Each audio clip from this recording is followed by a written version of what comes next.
be honest here. Life is about relationships. Everything we do as people revolves around each other. But whether you are a husband, single dad, or a couple facing new challenges, life is not easy. Did you know that having a successful and uncomplicated relationship is not a matter of luck? It requires the ability to be open, honest, and vulnerable. But where do you learn how to do that? It's time you tune into You've Got Mail, Messages from Him, a unique radio show geared toward the Black male perspective of family, relationships, and community. I'm your host, TaShon, a certified relationship coach who brings a relaxed and unbiased perspective to issues such as communication, trust, breakups, divorce, and more. I know how to listen and understand. So tune in every Saturday at 10 a.m. Eastern Standard Time to You've Got Mail, Messages from Him, and prepare to be educated, entertained, and enlightened. WSTN DBHD1, Atlanta, Charlotte, a Situations media station. Time for some conversations about Black men, for Black men, with Black men. Messages from Him with TaShon and Friends on 102.6 The Situation. Saturday mornings I'm tuned in. Listening to TaShon, she be going in, y'all. Black queen for us black kings. We can learn a thing or two when we're locked in. One of the few places we can be heard. Facts, man, I rocks with her, that's my word. The show is enlightening, engagement always enticing. I always come with an open mind, I'm never frightened, y'all. Guaranteed to walk away with minerals. Now that I'm thinking everything else is minuscule. We're the fools who don't protect black women. No argument, disrespect, and that's it, y'all. Please come in peace when you call in, cause the friends ain't no slouch fair going in. You got mail messages from him. Y'all better listen if you want to win. You want to win in life, y'all. You want to win in life. Tune in to TaShon and Friends. You got mail messages from him. Yeah, you've got mail messages from him, 10 a.m. to noon, Saturdays. Tune in. Yeah. You've got mail messages from him. Yeah. The mail room. The song says You've Got Mail, but y'all know I had to switch it over. Officially trademark. The mail room, Messages from Him with TaShon and Friends. I'm sitting up here looking at my logo. The logo and all is still the same, but the title has changed, and that's because it's officially trademarked. Yay! Come on now. Let me tell y'all, the trademark. You go into business, and if you don't get that trademark name, hey, them people out there, it's real, y'all. Nobody came after me, but I went to a lawyer, trademark lawyer, and y'all know AOL still owns any parts of You've Got Mail. Any type version, of variation, spelling. You can have all kinds of silent letters you want. It's not going to work. So I had You've Got Mail Messages from Him. Yeah. That part. And then the trademark is that process is so interesting because the Messages from Him with TaShon and Friends, that was safe, right? I could use that. But You've Got Mail, even though it's MALE, it was still not safe. So, I had to, hey, Tanya, you said from St. George Island. All right, girl. Enjoy your vacation from St. George Island. Okay, all right, St. George. No, you were island girl today. Okay, but that trademark, y'all. So when you go into business and you have those names, make sure you go get your lawyer, a trademark lawyer. Get a trademark lawyer. Not LegalZoom. I would not. I love LegalZoom for everything else, but not for your trademark.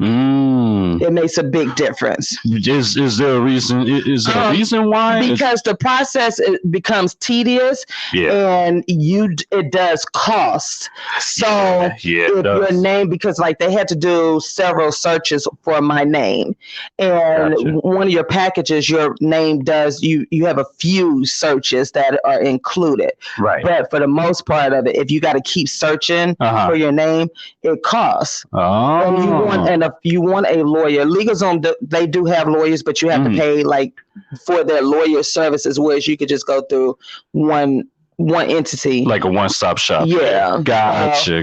But that trademark is serious. So the mail room, messages from him with TaShon and friends. It's officially trademarked. Now I got to just wait for all the papers to come in, and that takes about a good 6 months to a year.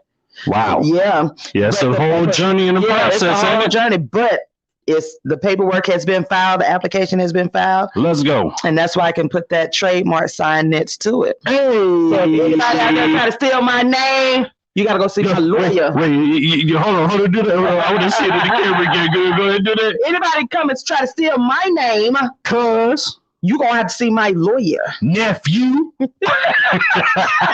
Nephew. So, you know what? Hey, look.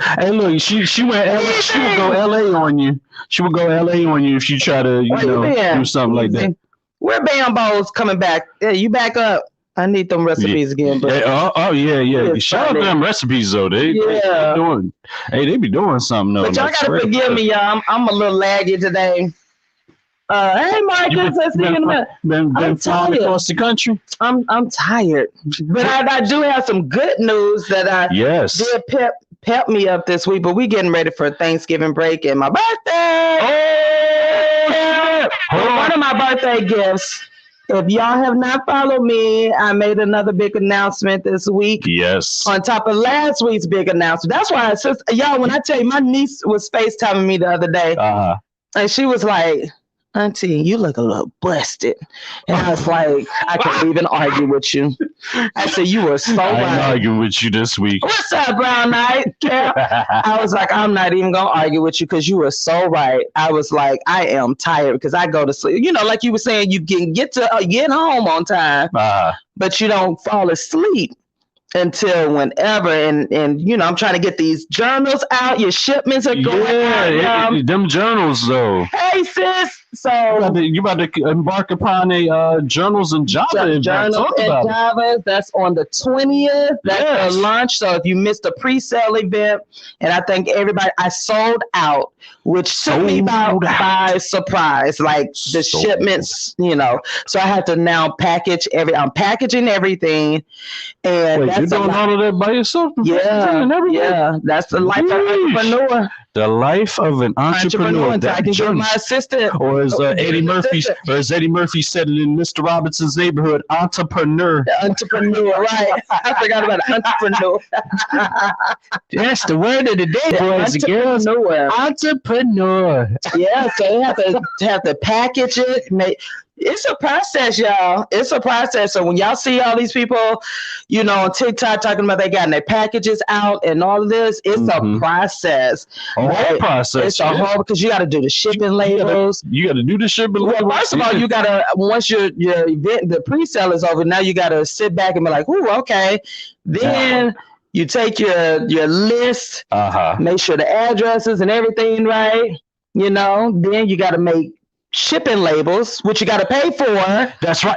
I was just getting ready to say that. You got to pay for the shipping. So if your address is not right, you got to verify the address, then you got to pay for another shipping. Right, and you got to do it all over again. It's like it's a whole process. Something. Then you have to have all your material, your packing material. Then you got to weigh, y'all. You got to weigh before you can do the shipping. You got to weigh the products, so before you go buy the shipping material, the shipping labels, right? So that takes that's another step, and then you got to pack the stuff, and you don't want to just shove the stuff in there. You want to pack it, pack it nice and neat. So I'm wrapping. Right. And then you just sit there and you look, you be like, oh, I'm doing it. Then you look over, you be like, I got 99 more to do like this. Okay. Yeah. I got 99. Just so stringent. I got for a while. What'd you say? Not going anywhere for a while. Right. Hungry while wait. So I'm Ubering Eats because I'm like, I can't take a break. If I stop to do something, man. So your girl, and then gotta get up, go to the babies. And I'm still not finished packing, y'all. Hey, Big Fluff, I'm still not finished packing. So it's a process. And then on top of that, the other news dropped about me being in Bali. Yes. 2022. Yes, I see you. I see you. Yeah. Because a lot of people are like, you're not going on the 50th trip. I was like, I kind of knew. That is the 50th trip. That is my 50th That is trip. your 50th trip. Like, that's my birthday trip. That's an international trip. Yeah, so, I had planned on taking an international trip. Right. My cousin just finished hers because we all turned 50. She went to Paris. Right. And so I knew, like, financially for me, I'm like, okay, I'm going to do all these international trips where everybody celebrating their 50th. Right. I'm going to have to back up. And I waited. Yeah. I was like, reality set in for me because I had literally 4 friends that we all celebrating our 50th. And the trips look good. They really do. But I knew this one I was like, but on top of your other project, and you can't say anything yet because you're like, okay, I have a shout out date. You had that drop event date. Now I feel kind of like how Beyonce and them, want to feel like when they dropping stuff at midnight, Oh, I'm gonna drop it. I'm gonna drop it up at 12:01. My producer let you down at 59. my producer let it all slip out. But I knew I couldn't go there. No leaks. So people are like, machine leaked it. Right. He leaked My bad. I just tried to be. I just tried to have the exclusive. That's all. My bad. I'm like, okay, I can't say nothing. I already knew. I'm like excited, and I'm like, oh shoot, how can I tell folks that I can't? Because I literally had to sit back and do my budget because I'm one of them people. How do you keep a secret when you just won't talk about it? Right, exactly. You hold it in so much. You blame it on somebody triggering you when they get like, oh, you said it. No, that wasn't no trigger. You wanted to say it. Right. I wanted to tell y'all so that I was like, but that was one secret I had to be like, okay, I got to hold it in. Yeah, 12:02. I'm like, I'm dropping this. So when Chelsea Speaks, who is over women who are dope, she called me. I was at work. She texted me. She's like, I'm dropping your flyer at 10 a.m. She said, are you ready? And I said, okay. And I'm sitting there looking at the kids, and one of my kids, the main one, was having a tantrum every day, right? He on the ground just crying away. I looked at the phone. I kept looking at him, looked at the phone. I said, drop it. I was like, drop it. You know what I did that little kid? I don't want to to him. You can't stop every time now I hear that song, if y'all have not followed BML, you got to go back. You got to. Can't stop the rain. I mean, he's sitting there just right. You just moving. You can't stop the rain. But that was a shocker. Why did he do that? Because. But in the game, you don't give you nothing. I don't care what. So that's what it was. How you gonna give up my leverage? Right. I told you. What you doing? Trying to fix it. Oh, I'm like, look, another TV. It's the fire stick ain't good. I was like, why did he do that? Let me tell you something. When I got leverage on you, don't nobody else give it. I mean, come on now. That was, it was so smooth, and I didn't, you won't expect it, right? Because I was like, he just real. I thought maybe he's gonna be like, okay, that's why he ran. Yeah, he did. In the back of the day, he was like, listen, let me tell you he was bumbling the gun. When you single, fellas, keep a bag packed. Keep a bag. Keep that bag packed. Everybody should have that bag already done. That one bag, towel. Come on, bro. See, I was like, did he just? You can stop the rain. So now I'm just looking at folks. That's that Lissen's classic though. Y'all hey look. I was some hits though. I was looking at my I love how they're introducing these classic songs to these kids. Yeah, exactly. These guys actually opened their mouth and had to sing. Yeah, right, exactly. Cold, right. Play instruments too. And he's British, y'all. He's from England. I was like, yes, and they actually had to play instruments. Yeah, cutie too. Y'all gotta look at he a cutie. He is a cutie. Here, there she go. He a cutie. Here we go. I love me some brown skin men. Here we go. He a cutie. Boy. Here we go. Well, hold on. That brother a little darker than brown. Well, he's brown. He over here on this side. Well, he brown. Yeah, that's what I'm saying. He brown. I like them brown. He's a dark brother. He is. Y'all check out his interview. Hey, cutie. The statement for 2022, I'm cutting their water off. I'm cutting their water off. Utilities off. I'm cutting their water off. That's how I was looking at that little boy. I was like, live without food for 3 to 4 months. You know? That girl, she be gone. You be all right for a year or two. But that's how I was looking at. I was feeling that day. She was like, "You no drainage." I was like, "No sewage." I got back in that mode. You can't turn on the faucet. I was like, "You can't stop it." I said, "Drop it." I was like, "Drop it." So they no drip, no ice. So yes, I am going to Bali, y'all. Did you call what ice? You can't bust a pipe when there's no water in the house, baby. You can't bust a pipe. I'm like, I ain't got time for this. I started singing that song. I've been singing that song. I'm like, every time I look at a kid, you know what? If they black, they know. You can't stop the rain. I'm just keeping on. I say, y'all, I got Bali. But they stop wrong. I'm like, speaking of Mr. Pre-sale, know you will. Back. Oh yes, I will be back. I will have more. Actually, it will be back up on my website. Not today, tomorrow. So you'll have another chance to order, but it won't be the pre-sale. But you still will get a good deal. It's not the regular price, so you still get a lunch sale deal. So just look out for that for tomorrow.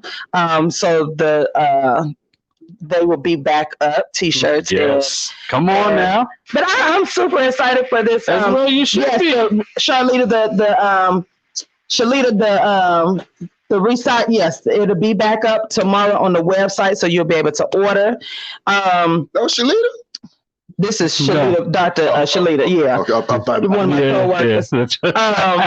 But I'm super excited about it. Right. I'm excited. Like, you know, this is my 50th. This is my 50th. Like I said before, my plans changed. I had a whole... Like my grandmother said, you can't change it now. You so can't turn back. Right. Some of us could. We'll go back to being 15 again in the mama house. You can't change it. But I'm grateful for this season. So I just got to get my energy up because a sister is... Y'all, when you're trying to work... literally a 7 to y'all say 9 to 5, but a 7 to whenever we're teaching, and then I was ain't a 9 to 5. She said 7 to whenever we teaching. But Miss Kaya, and I made a mistake and gave out my personal number. I didn't use my Google number this year. So parents, hey, who's Bull's somebody call me Miss Green. They must. Are you one of my students? Who's that bull? Oh no! And if the students come on, the students. No, these are older students. I've been doing this thing a long time. I'm teaching grandbabies now. Well, wait a minute, young lady. Wait, hold on. Math ain't adding up. You don't know. I've been doing it seriously. Remember the new generational gap thing has closed. Grandmama is 30, 31. Like I'm saying, like we call them our grandkids because we're teaching the kids of the kids that we taught. Yeah. So they're our grandkids now. Like, you know, so it's like so all of my students are grown. Like, they are grown. Grown. Yeah. They grown. Like, I'm like, oh my gosh, I could take a drink with you now. Like, they're grown. I could go sip on a drink with you. Like, they're older. How does it feel to thought that though? I think my oldest kids now are like 30. Yeah, like 30. More than 35. Yeah. Fellas trying and fellas make it. Yeah. One told me, like, we grown. I said, yeah, you right, but you said he ain't lying, he grown, but you know what though? We's grown now. Take that as a compliment. We grown. I guess I ain't take that as a compliment then. But I'm just But I guess. But I was like, look, little boy, and I told him, little boy. He started laughing. No, you still a child to me. Yeah, but y'all should understand. No, but y'all should, for real. Yeah. No, 24, 25-year-old think y'all hot. Yeah, that is a compliment. You right. You right. This a whole nother thing. But you like, oh no, it's you. Well, like, yeah, you can't even cook nothing. Like you can't even, like you can't. You still got Shemalak on your plate.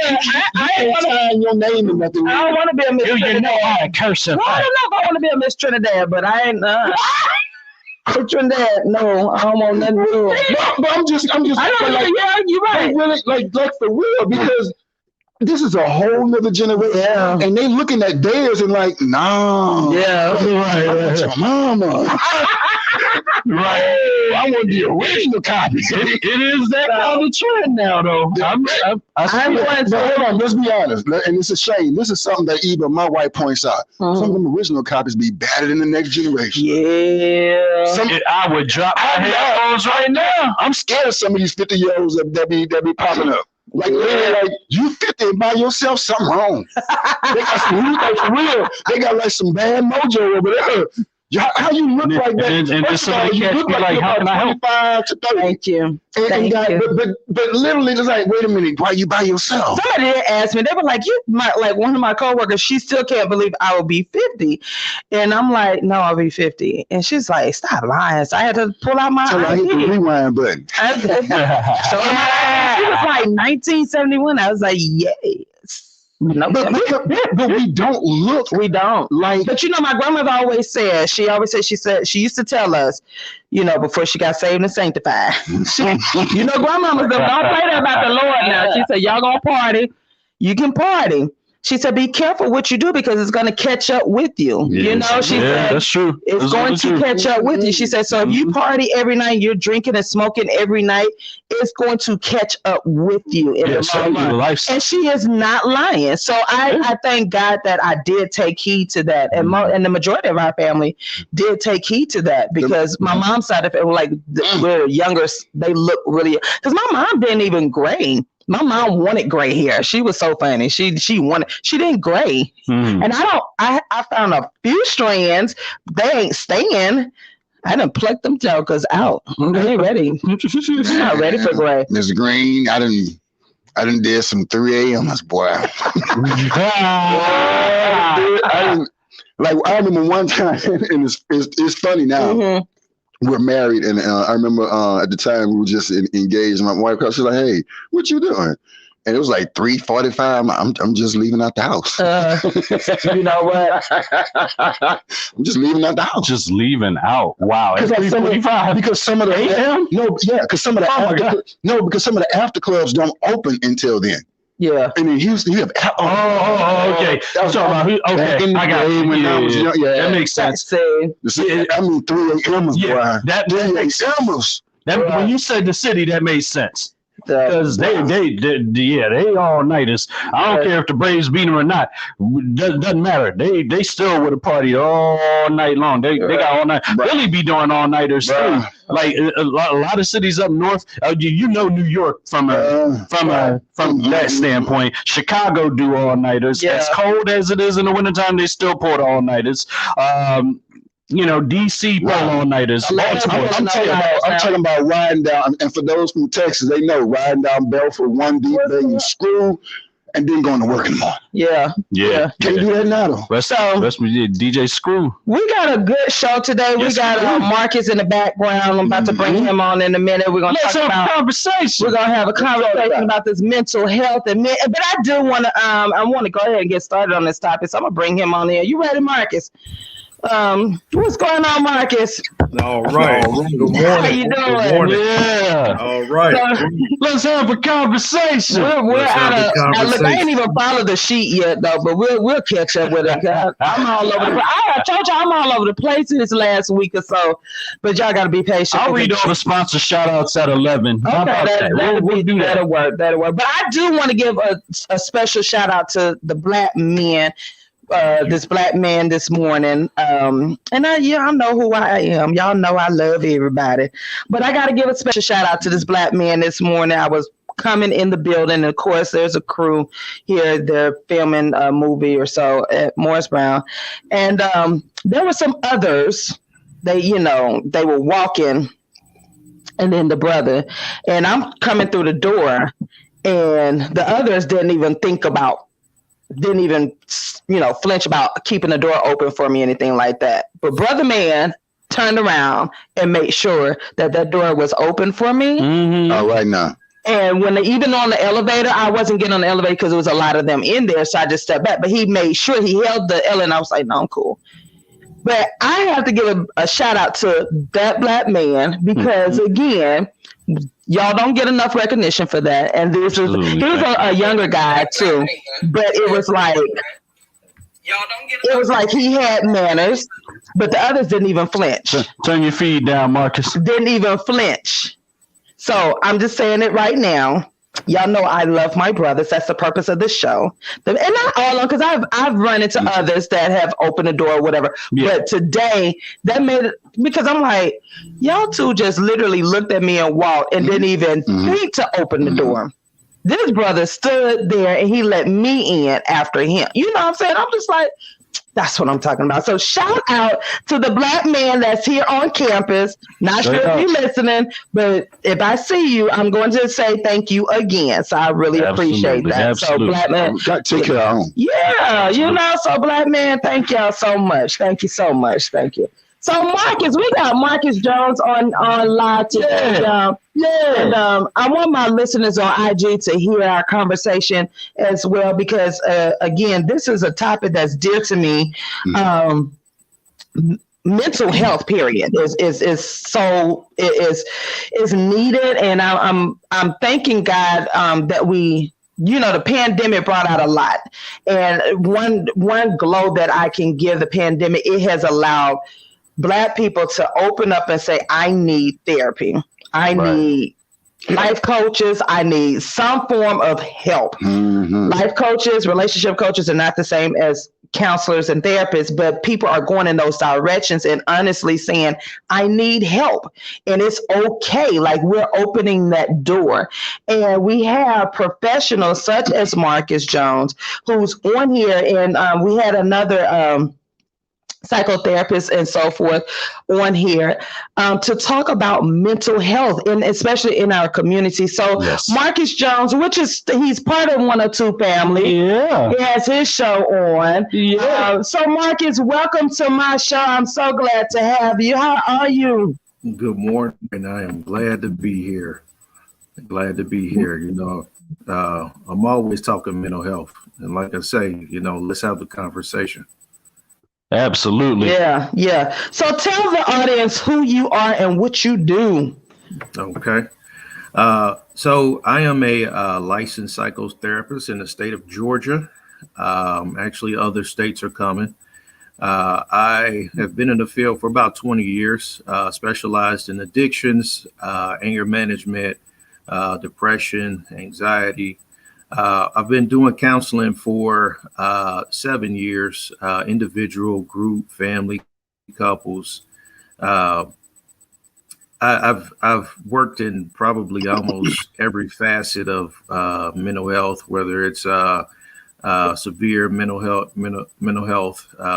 inpatient psychiatric hospitals, community counseling, school-based, and most recently corrections. Okay. Wow. So have you seen an increase of people reaching out for help since the pandemic? Yeah, there's been a huge increase in people reaching out for help, mainly with depression and anxiety. There's a lot of people right now who are dealing with the concept of life and death. Yeah. You know, from a mental health perspective, you know, when people normally come into counseling, it is a future oriented mindset, meaning that they're depressed because of issues with their job. They're depressed because of issues that are minor stress issues, which we would call more of an adjustment disorder, not depression. Their issues are future oriented. Now you're starting to see individuals deal actually with life and death, and there's a lot more people who are having what you call suicide ideations. These are thoughts, suicidal thoughts.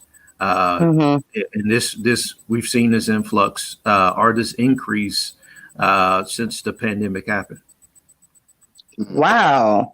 And it's funny, not funny, but I just read somebody's timeline where one of their friends committed suicide. And I know my brother just lost a friend. He committed suicide. And he was saying, he was like, dude, we were just talking the other day and he was happy. He was, you know, himself. He was like, so it shook him because he was like, I literally just talked to him and we were all home, you know, we're all homeboys and good. And I know my husband, he lost a friend recently.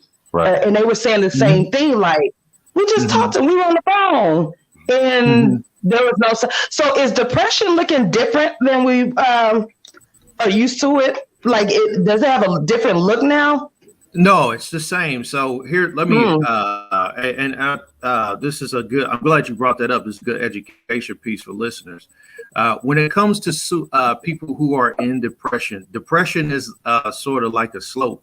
You slide down a slope. That's why it takes steps to get back up as far as treatment is concerned. Now, people who are, who may have a major depressive disorder, you have to think the part of the reason that they're in that depressive state is because they're trying to reconcile their thoughts. They have these negative thoughts and they're trying to overcome those thoughts, but they can't overcome those thoughts. Now, the reason that you see most people don't commit suicide when they're in deep depression. They commit suicide when they have the energy, when they're talking and they're doing things. And the reason that that happens is because they've made a decision and they've made peace with death. And so the reason that they're happy, the reason that you see them with all their energy is because they were able to, they reconciled their thoughts and they made a decision. And so now they're okay. And so they're happy, they're talking, but then, you know, it comes to a surprise to us because then they take themselves out. It's because they've already made that decision. Wow. Never thought of that. Wow. Never thought of that. I didn't think of that either. Because both of them literally said that they were just talking and everything was normal, you know, grabbing drinks and you know, and boom, they take their lives. That is, so when you, when people get to that point, are you able to bring them back? Like, is there a point where you're like, okay, so how do you know if they've reached that point of I'm good with this decision now and it is what it is? Or is, you know, because I know there are a lot of people with families who they don't know the signs. So are there signs to this? It's hard to tell, but the things that you want to look for is if there has been an immediate dramatic change. If they go from depressed state one day and then a few hours later or the next day later, now they're in a state of happiness or, you know, all of a sudden, then it's probably important for you to start asking questions and to dig a little deeper as to why they're happy. A lot of times we get so caught up in the conversation, in our mindset, we get so caught up in the conversation and happy that our friends or our family is back to being in a positive state. We don't think about it, but it's still worth having the conversation. When they have that energy. Are you doing okay? How's everything going? I know you was just recently depressed yesterday. What made you happy today? Just asking those questions and having that conversation may be able to save somebody's life. I like that. And because I know I've shared plenty of times that I went through a depression, and sometimes I still get a little depressed, after my mom's death and whatnot. And I do have a friend, she'll ask me, she said, "How are you doing today?" And I've learned to say, "I'm okay," or I've learned to say, "I'm not okay, but I will be okay." And so it makes sense, the question that she's asking, like, what triggered you to not be okay? And then I start talking about it. But I never thought about, suicide or anything. I was just depressed. And I didn't even know there like many types of depression, like seasonal depression. I didn't know I was experiencing that. Do you deal with people that have dealt with seasonal depression? Yeah. So I didn't know that. Yeah, seasonal depression it can occur in many facets. Like when you look at people who have certain jobs, one is synonymous with, for example, car salesmen. Car salesmen have a difficult time around this time of the year because car sales get a little slower. It deal with different times of the year. As far as the weather is concerned, some people have a difficult time with the winter time. It can also be, it can also not be it can also just not be depression, but it can also be grief. The winter time or certain times of the season causes that inflammation of remembering that loved one that's gone and passed. So seasonal depression can occur in many different facets. You got to think that emotions, I tell people all the time, emotions are like arthritis. It lies dormant within us. And then when there's a trigger, it causes an inflammation. Yeah. Wow. And I'm so grateful for you guys. Like, honestly, my psychology was my minor here at Morris Brown. I never did finish. There were too many classes on top of it. I just couldn't do it. It takes special people like y'all, Marcus, But the mind is interesting, and I'm learning more and more that if you can have that conversation and just by talking and releasing, it seems like you can get a lot more. It seems like we can uncover a lot. And I'm finding even through this show that men are really going through a lot silently. And why is that? Like, are those doors opening for our Black men, or is it still closed? Do y'all not still want to talk about things, or, what do you see happening? I think now what you're starting to see is more and more Black men open up. We are. What happened was when we were little, so every man probably gets when they're a child. That if you scrape your knee, don't cry, man up.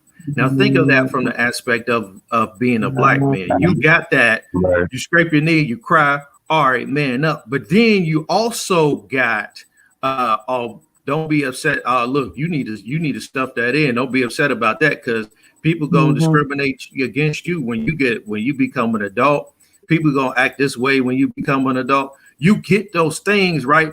And they tell you, basically what everybody's telling you is to suppress your emotions. There's this myth that just women are emotional creatures. No, we all are actually emotional creatures, and we draw emotion. Right.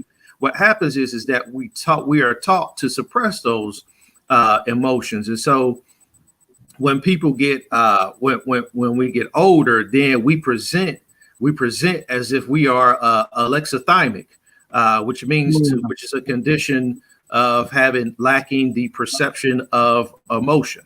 And so we present in that way because we were taught or we were conditioned to suppress our emotions. But as time goes on and we start to learn and learn more things, you see a lot of men who are willing to open up. And what I'm finding is that it's just not opening up.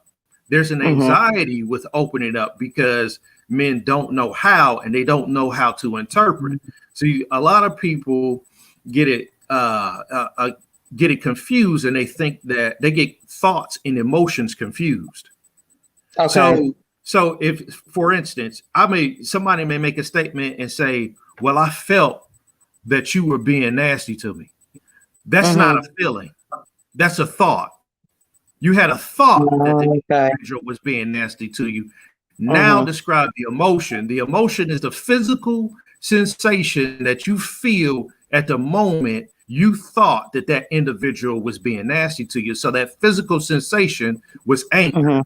So that's the difference. So a lot of people get it confused, and they don't. It's already hard to describe emotion, but that makes it even harder to be able to describe an emotion when you don't understand the difference between a thought and an emotion.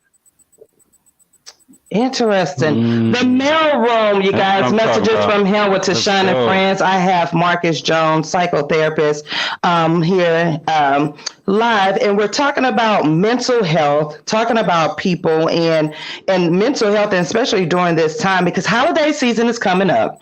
And for me personally, it is seasonal. I've overcome depression, or I've learned to manage it because the season, it's like with both my parents gone now, and it's just like, okay, here we go. Like I can literally feel it. And then at the same time, it's like, okay, I'm gonna try to celebrate this because I haven't decorated, or got into the season, the holiday season since my mom died. And I was going in the store and I was like, I really want to decorate this, that, and another. But I also had to learn to say, it's okay if I don't want to. And so I'm asking, like, for people who are going through the depression and whatnot, do you think it's okay, or is it fair for other people to force you to do something that you're really not ready to do? I remember having somebody, they were like, well, you need to celebrate your mom. She wouldn't want you to be sitting around. And I, the little side slick mouth. How you know what my mama? You ain't even know my mama. Right. But that's how I was feeling, but I was being respectful because I know people, they say things to try to comfort you. Right. So I don't take it like that. You know what I'm saying? Because people really don't know what to say. But for people who are going through this for this season or whatnot, because like I said, I thank God that I am healing. But there are a lot of people that I know who just lost their mothers. And this will be their first holiday season, and they really don't know what to do. What would be your advice, or what would be your suggestion for other people, like family members, who are trying to force them into celebrating when they can't?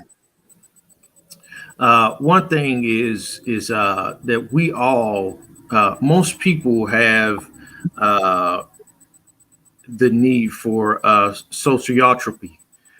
Which is the need for social connectedness. It's important to human life. It's important to us to have that and to be able to connect to other people. My suggestion for family members is you don't want to force that person into something. You just want to try to you want to encourage them. For the individual that's experiencing the depression, you want to get to the trigger of that depression, because again, if you get to the trigger, you'll be able to deal with the symptoms more effectively. So if that depression is grief, and this season is exacerbating grieving, do something that'll help you be able to eliminate or decrease the intensity of that grief. Maybe you need to let some things go. I always suggest to clients what you call a gestalt technique, which is to write down regrets, appreciations, and resentments. What do you regret? What do you appreciate? And what do you resent about that person? Write all of that stuff down, get all of that stuff out. And then when you're ready, tear it up or burn it. What you're doing is you're releasing everything, all of those thoughts that you have that you had about that individual. Think about somebody that has passed away. There's some things you regret that you didn't get to do with that person. There's a lot of things that you probably appreciate about that individual. And there's some things they probably said to you, right? Because we all have relationships. Nobody's perfect. They may have said some things that you resented, but you were unable to resolve. And so those things can exacerbate the intensity of grief. And so I would encourage that. I would also encourage individuals who are depressed to come around and be around family members, right? Yeah. Because the social connection is a frontal lobe function. Our hypothalamus, which is the frontal lobe part of our brain, actually controls our balance, weight loss, perception, sexual functions. And so that part of the brain produces oxytocin, either oxytocin or testosterone. And what helps to produce that is connectedness and social connectedness. And so we all need that. It's a necessity for our existence and for us to be connected to other people. And if you're family members, you don't want to put a lot of pressure on those individuals, because then you'll cause the emotion of anger and guilt, and that'll send them even further down depression. Sometimes just being a presence and saying what you need or how can I help you is just enough. The mailroom, you guys, I love that. You said resentment, the regret, appreciation, and resentment. Resentment, regrets, and appreciations. Yeah, I like that. I like telling my clients to write that letter, but I never put it in those three, like that perspective, appreciation and regrets, because again, a lot of that stuff is you're holding on to it and it becomes, toxic over your life. Now, you say you deal with families, you counsel families. I see a lot of family trauma. Yeah. A lot of stuff. A lot of it. Yeah. Like, especially when you're married and you go into a family and you're sitting back like, oh my gosh, like what's secrets about to come out at the dinner table? Like, how do you encourage families to start going to therapy? And because I'm a God's girl. I'm a God's girl, and it's okay if you're Christian and go into therapy, y'all. That you can pray, and you can pray for the right therapist, right counselor, and whatnot. And we have to get out of that world of I don't want nobody in my business, this, that, and other. Well, go in this house, stay in this house. You're gonna be in your business when it comes out, and it's all all messy. So, how do you encourage families? How do you encourage them to start somewhere? Because I'm seeing a lot of family drama and trauma that seems, nothing is impossible to heal. I believe everybody can be healed. I am just that believer. But how do you start? Do you suggest, do you look at people like, you need therapy?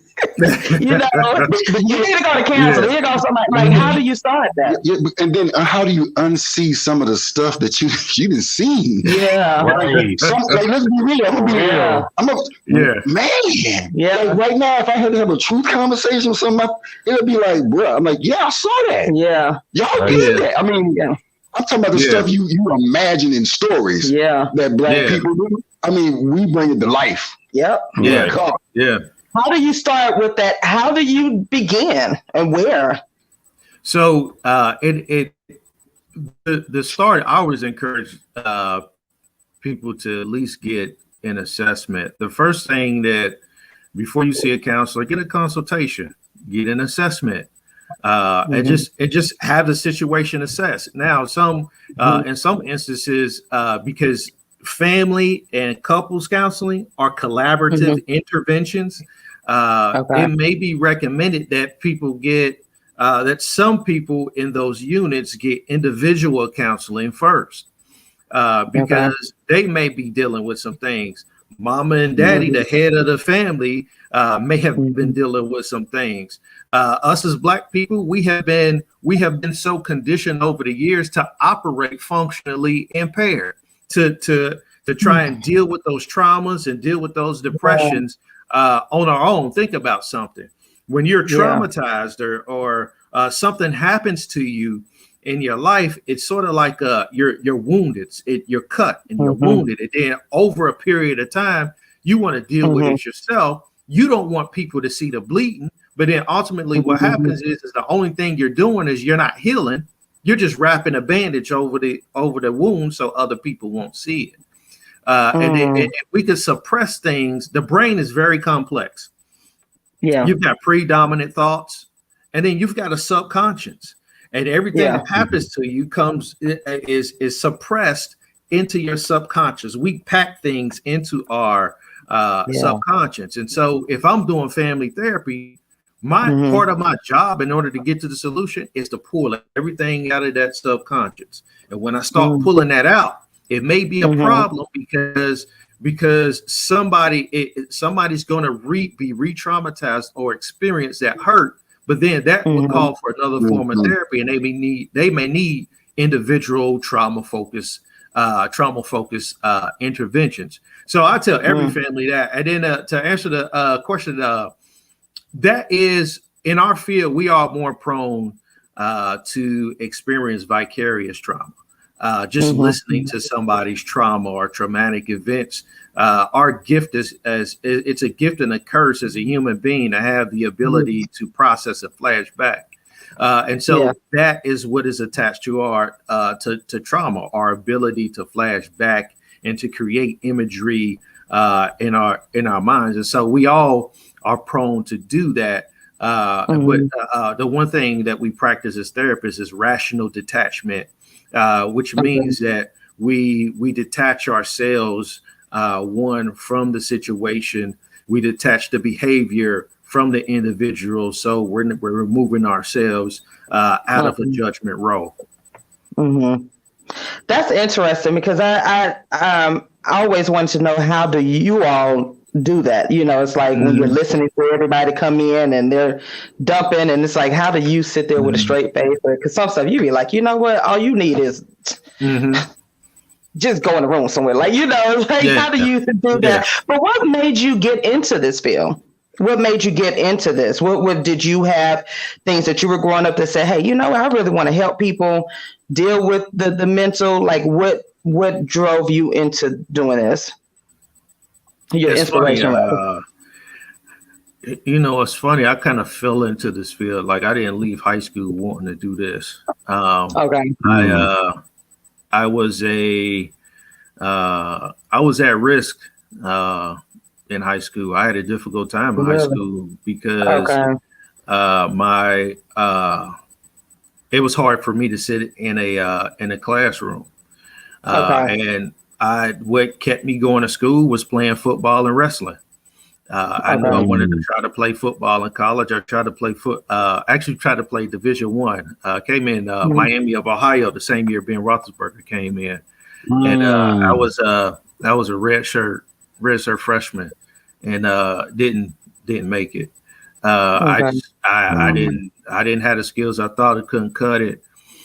And there was a guy that mentored me. He was a strength and conditioning coach who his wife worked as a nurse on a psychiatric unit at a hospital for children, and she got me a job there. And so that was just, the rest was history. It just was, it was my first real job, and it was something that I excelled at. And so, I felt good doing it. And so when it transitioned from being just a career to my life's work. Your purpose, because we need Black men. We need y'all, especially in our family. Tell me this: what does somebody was like, I don't want to go sit on nobody's couch, and I ain't laying down on nobody's couch. Right. What does therapy look like now? We see movies and we see people laying down on the couch. You sitting with coffee and you notepad. And all that. My therapist is funny. Me and my therapist, we talk and laugh like we girlfriends. But what does that look like now? So people won't be afraid to go and share. So movies tend to have that perception of this psychodynamic look. They call you a couch therapist. More of a Sigmund Freud sort of old school view, where somebody sits there with a notepad and digs all into your past over a course of several sessions. And certainly there actually are still psychiatrists, psychologists who do still practice that view, but it's not that from a broad standpoint. It's not that. It's now with different interventions, more of a so some of the things that I practice is cognitive behavioral therapy, an existential approach when you deal with when most things come to the facet of life and death, Gestalt therapy. Those interventions are taught to give you the ability to one, provide direction for the individual, not giving them answers, but direction through questioning. So you could sit there, you'll be sitting there having a full hour-long conversation, and the therapist is asking you questions, and sometimes you don't even realize that they're bringing you to a direction until you receive that revelation. You ever had that conversation with your therapist, and then that you just got hit with this revelation, like, man, I didn't even think about it. I did that. That's what a good therapist does. Our job is to help you to one cognitive. It's called cognitive restructuring. So we're asking you different things, and we're trying to fire different things off in your brain to one, jog your brain's memory, but then to get you to help you to think in a different direction.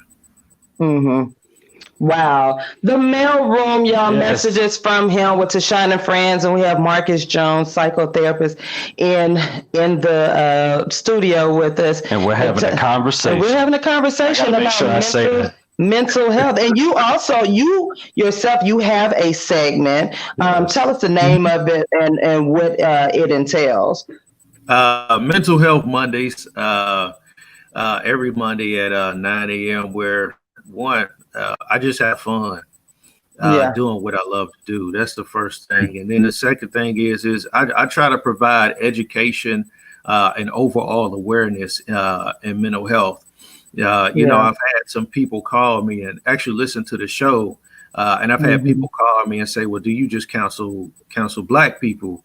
Just because of your platform. I said, well, I counsel all people. I am a representative of my community, and I know that there's a need in my community, and so I have a heart for who I am and my people, and so I counsel everybody. But I do on my off times, I make sure that my people are educated on mental health. But it's just my platform where I just bring forth awareness, and education. So that's where we have the conversation. Right. And I try to share it out, but when I be needing that mental break and the kids sitting there having a tantrum, I told you what to do. Turn it off. They're looking at you like, oh, mama. I think every job should, especially educators, should have a mental health person on staff. I don't think people understand, but I'm going to tell a little secret. Most of your teachers have a therapist. And the reason being because we over time, we've encountered so much, and then a lot of secrets, not secrets, I won't call secrets, but a lot of things happen to kids. We have this confidentiality, and you have to keep that. And I didn't realize, and I have some educators on here that can be a witness.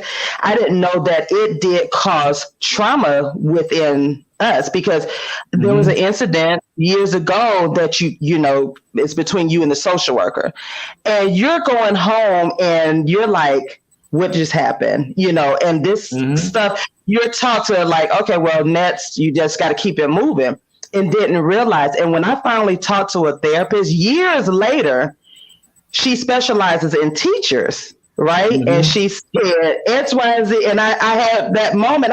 She didn't go down the list and ask me. It was general conversation, and boom, she brought out stuff with, and I was like, I've been carrying this around for 15 years about this, one incident or whatever, and didn't realize that. And I think every profession should have a therapist on site, especially jobs that deal with servicing people.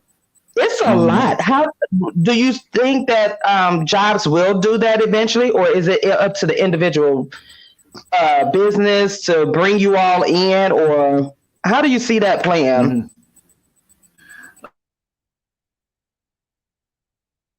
I see a lot of professionals, from medical doctors, ER doctors to teachers. And so the one thing that I know is that in our jobs, working in this field, we're actually conditioned to suppress those things in our jobs, right? Because because of what we do and how we operate, we can't focus on that, because you can't focus on what one person is going through and what they did, because you got to go to the next person. You got to help that next person out. Think of a teacher, right? You guys got 20, 30 students sitting in a classroom. And so when something happens, you immediately have to get yourself together in order to finish out the day with the rest of those students. And so, you do suppress a lot. And so as a therapist, just one of the things that I do, because it's funny, because, whether you're a therapist or teacher or any other field, the thing that we tend to do is we tend to bring forth the issue, but then the issue is really not about us. It's about how can we help other people. And then, as a therapist, I got to be like, you know what now? Okay, I got to dig now. And so then after a couple of sessions, that individual may realize, like, man,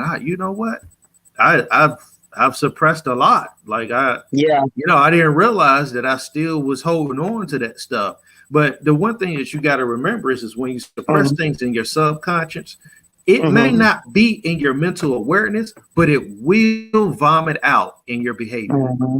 Yeah, can you say that again? Because I have some listeners that have a comment and they were like, therapy is not for everybody. Well, how do you, that comment you just said, it's true. I believe that, because when you know somebody or families or people need therapy and they refuse to do that, and you're like, okay, sis, y'all need somebody to talk to, because this is toxic relationships. How do you I don't know, do you convince people, or it really is up to the individual, but how do you just allow them to say, no, you do need somebody to talk to, because the behavior is just what you just said, is not aligning to the life that God created you for? You know what I'm saying? How do you make that known? So, people have to come to their own realization. The one thing that we do know is there is no health without mental health. There are several physical conditions that are associated with mental illness. One of the things, one of the risk factors for Black men, because Black men have to go get checked for their prostate, it's recommended that Black men get checked for their prostate at age 40. One of the risk factors for Black men getting cancer is high amounts of stress. High amounts of stress can cause that. And so it's linked to that. So there are several health conditions that are linked to mental health. And so people have to come to their own realization that they may need to talk to somebody or a biased party. And so it can be argued that therapy may not be a source for everybody. Other people may find different sources to for them to be healthy, but the individuals that are stuck, one, finding techniques and sources, and then two, being able to use those resources and find finding their way through symptoms of stress and depression. My job as a therapist is to help you find your power. I'm not there to tell you what to do. I'm not there to answer any questions.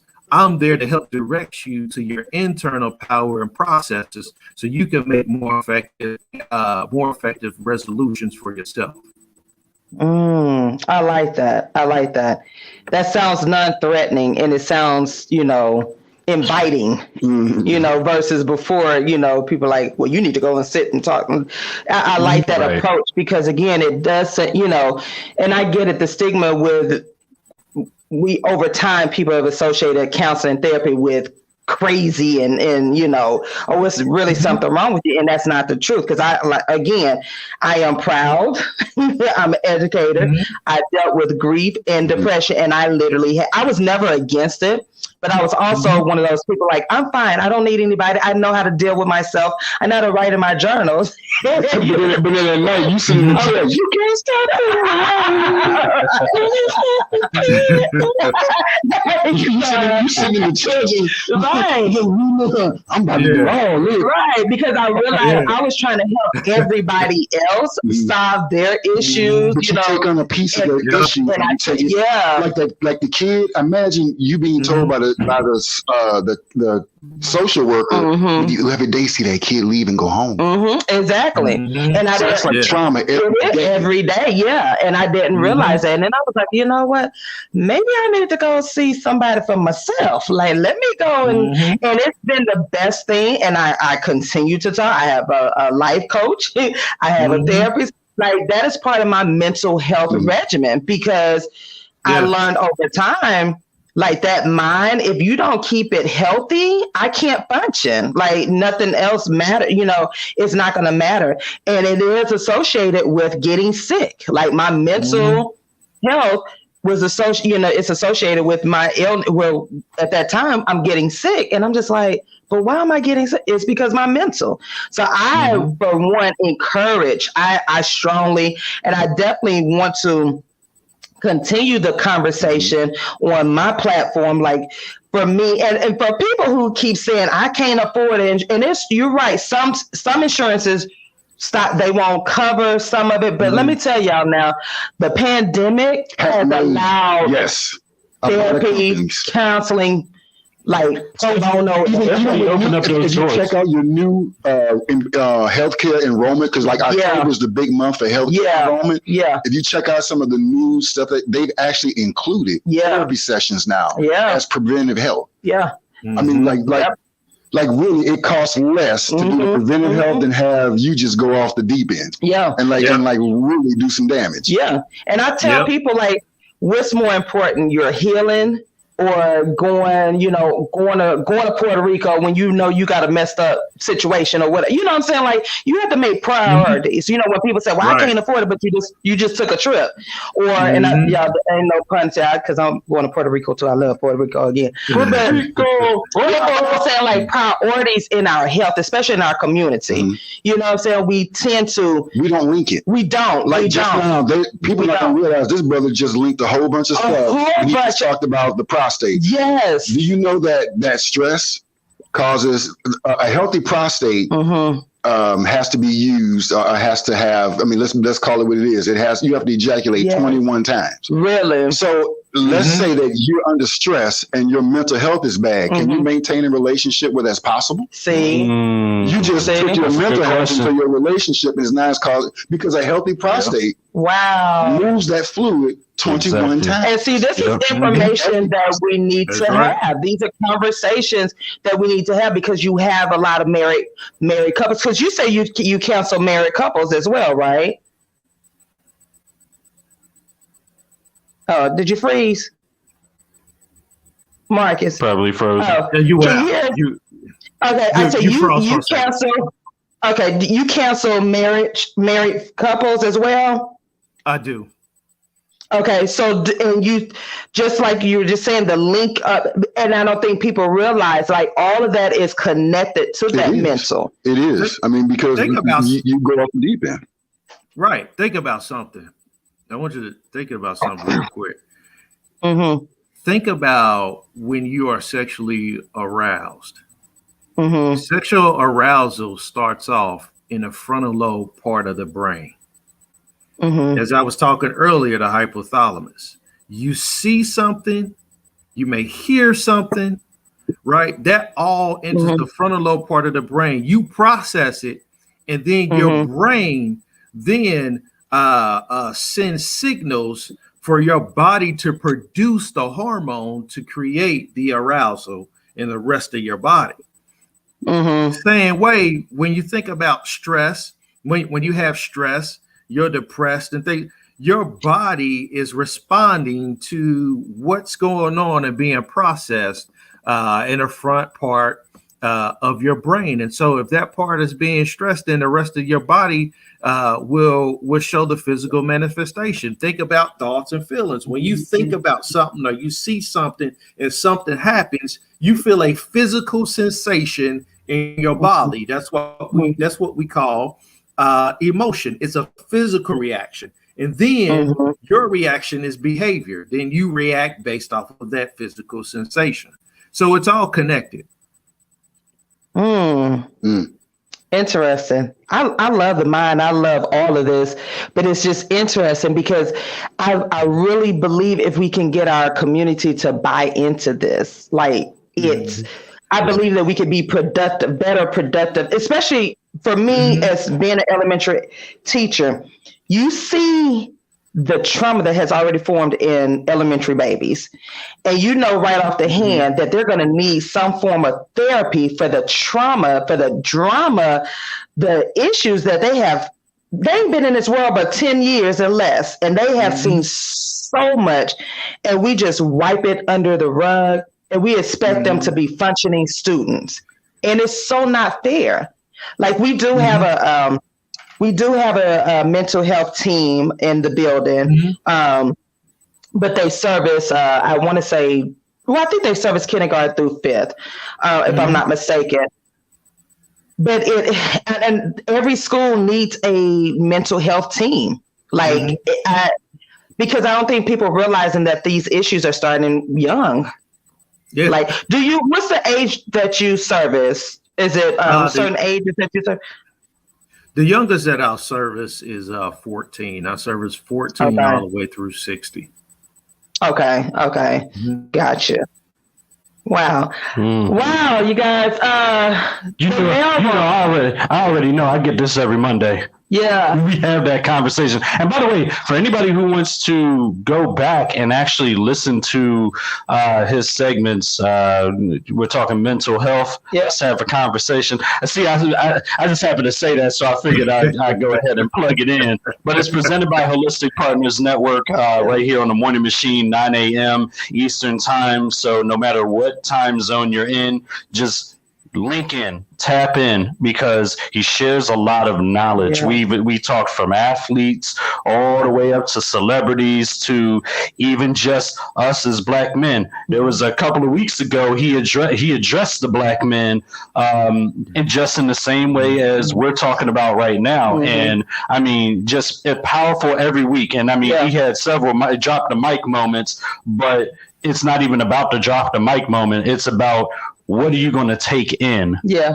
What knowledge are you going to take in? Yeah. What wisdom are you going to take in from all of this? Are you going to be a sponge, or is it just going to run right through you? Right. You see what I mean? Right. And, you know, when he gives those nuggets of wisdom and knowledge that everybody needs, we can't shy away from the conversation, which is why he says at the beginning of every segment, let's have a conversation, which you can walk up in the club now and say, let's have a conversation, but that's another conversation. But either way, still. Yeah. It's that conversational piece that has to happen in our community that we're shying away from way too much. It's part of our health and wellness. And, you know, we can be well physically, but our mental could be way less. And nobody knows it. So if you see the signs, this is what you need to do. Reach out to Marcus. If you see the signs, reach out to Marcus. He can help. Yeah. He can help. You know what the first thing is, though? Before we could do all that, we have to first, as black men, be willing to sit down and talk. Exactly. Acknowledge and sit down. The conversation between black men is so vital because nobody else knows what you're going through but another brother. Yeah, exactly. And you know what really feels? That's right. It's crazy when you had that conversation and y'all looking at each other like, bruh, I didn't know. Yes, you did. Yeah. If you have the conversation, but we won't. Yeah. Because to us, for me to tell you, hey, bro, I don't really know you like that. Yeah. And I'm telling you all these problems. Yeah. It makes me look weak. Okay. And that needs to be dispelled because there's nothing wrong with just for real, from what, check on your boy. In the plainest terms, in our community, I don't want to complicate nothing. Check on your boy. If you really sit, and I'm gonna go deep. If you really out there smoking, drinking, and hanging out with this person like that, check on your boy. I like that you said that, because I'm noticing sometimes your circle, guys, their circles, if they grew up with each other, and I'm not talking about anybody, because I know people grow up with each other, but if your circle is toxic, somebody is not checking on, if that's a normal behavior. If I'm really your friend, and you really boys like that, bro, what's going on with you, man? Because some of these behaviors, is sad. And again, I speak from an educator's perspective, because I've seen so much with our Black boys, and and I'm talking about things such as molestations with the boys, and people just sweep it underneath the rug, and you expect these young boys to function. I'm like, this little boy, literally, people who don't know the deal about educators, it's more than teaching ABCs. You're dealing with families that are going through issues. And then on top of that, we don't just teach ABCs. We're therapists inside the classroom, because we're trying to get, in order for that child to learn something, he got his mental. And that's why, over time, I've gotten to the point, if a child comes to my room sleeping, guess what I'm going to let him do? I'm going to let him sleep, because come find out the night before, his mama rented out his room for prostitution. You don't think that affects the child? So these are things that we don't discuss in the community, and it hurts my heart when we just sweep it under the rug. But then this brother said, we see the trauma. We see the trauma later on. What about Jimmy killed Lil Bobby? What did Lil Bobby do? 25, 30 years? Like that, when people say like those triggers, those are real. There's some validity to the one thing we got to recognize, and I had to check myself on this as a therapist. There's some validity to this resentment that the Black community has when it comes to mental health treatment, and myself and a lot of other Black therapists are trying to break that stigma. But think about something. During a crack pandemic, it was criminalization. Now you see a lot more white people using drugs. It's a disease. So and then when you look at white people, and they call it depression. When you look at Black people, they call it criminality. And so it's being used over time. It's being used over time so much against us, and to justify the dehumanization of our culture, that our culture has become resistant to receiving any sort of treatment. And so that's one thing that we have to do, as clinicians in this field, Black clinicians in this field, is we have to break through that stigma. And it's strong. That makes sense. It's strong. Very strong. Right, because they meant it. I remember as a kid saying something to somebody, and I got all the skin tore off. Because they tell you, hey, we're going in this house. Stay in this house. Right. And they meant that. So you have generational secrets, and those are curses that are now, you have people one day waking up and then in their 30s remembering stuff that they never remembered before, and it's real. That's just how that's just how in our community we suppress stuff because it make us look bad, make the family look like we're more worried about that pride and family status than the mental health of the person who's suffering. And then all of a sudden you see that it exploded on Facebook and then told it. You're like, why they did that? They had to get it out some kind of way where somebody couldn't stop them. The proper thing would have been therapy, but we don't share that with each other. Hey, go see somebody. Go talk to somebody. How long you got with us, Marcus? Do you have to go right now? No, I'm good. Okay, because this is so dear to my heart, because again, over time, being an educator, you've just witnessed so much, and then stuff in your own family and just friends, and I just always been an advocate for mental health, and of course, therapists like you and others, we need to bring to the forefront. Like that needs to be in our Rolodex of somebody should be in your phone. Like who can I contact? Who can I set an appointment with? How my question would be, I guess, like you said, the generation, I got so many questions, y'all. I'm sorry, y'all. This is a mailroom break. It's our culture. Yeah. It's our culture. Yeah. We have to first, and it's hard because the people that you have these issues with, they don't want to talk about it. Yeah. Because for one, their generation was taught, we're going in here, staying here. What you bringing that up for? It ain't gonna do nothing. Yes, it will. Yeah. And but the thing is, you're trying to convince somebody, like you said, who has already made peace with what has already taken place. But they don't know that, it happened 20, 25 years, 30 years ago, but that person is suffering inside because of that. And for some people, they replay it in their head like a movie. Yeah, they live sitting in front of that television in their head, watching those same scenes over and over and over. Yeah, and you don't have the right. To tell them that they're wrong. Yeah, because those images are there and they're real. So we have to first stop shoving them in a box and telling them, "Well, you wrong." No, you can't. That happened to that person. Yeah. How do you, Marcus, take care of it? And I want to ask each of you men, because I think we need more examples. How do you take care of your mental health? What are some things that you do to take care of yours? For one, I do see a therapist myself. So your therapist sees a therapist. Hold on, therapist. Y'all hear that? The therapist got a therapist. Y'all, come on. Right. Wow. Okay. That tell you something.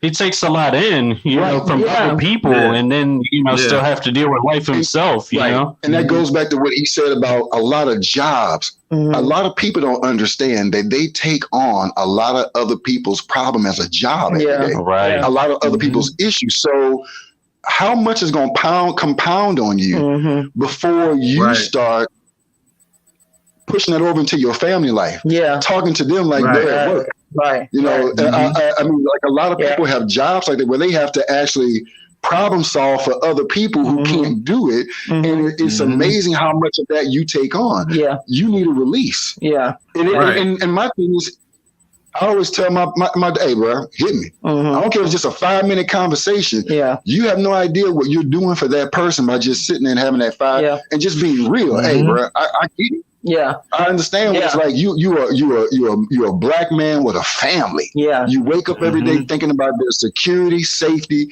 and how you're gonna do it that day. Right, that is a hell of a job. Right, in a world that don't want you to be a black father. Yeah, they don't want to see you with a black family. Yeah, they don't want to see you together. Yeah, I mean everything always leads back. Well, y'all may not need to. Okay, but the other community, they don't break up. Yeah, I don't care what happens. They ain't leaving that husband. Right, they gonna keep that family together. We gonna go to counseling. We gonna why don't we have that same stick to itness and just go to counseling and find a different way? Yeah. So you say you have a therapist, and what else do you do to protect your mental or to deal with your mental health? The other thing that I do is meditation, and the one thing I always tell people to do, what I found to be effective, and a lot of other people found it to be effective. I either read a mantra or a scripture, and then meditate. I'll sit, relax, and meditate on whatever it is that I've read, whether it's 15 to 30 minutes. I'm listening to relaxation music. What that does is it gives your brain and your mind something to focus in on.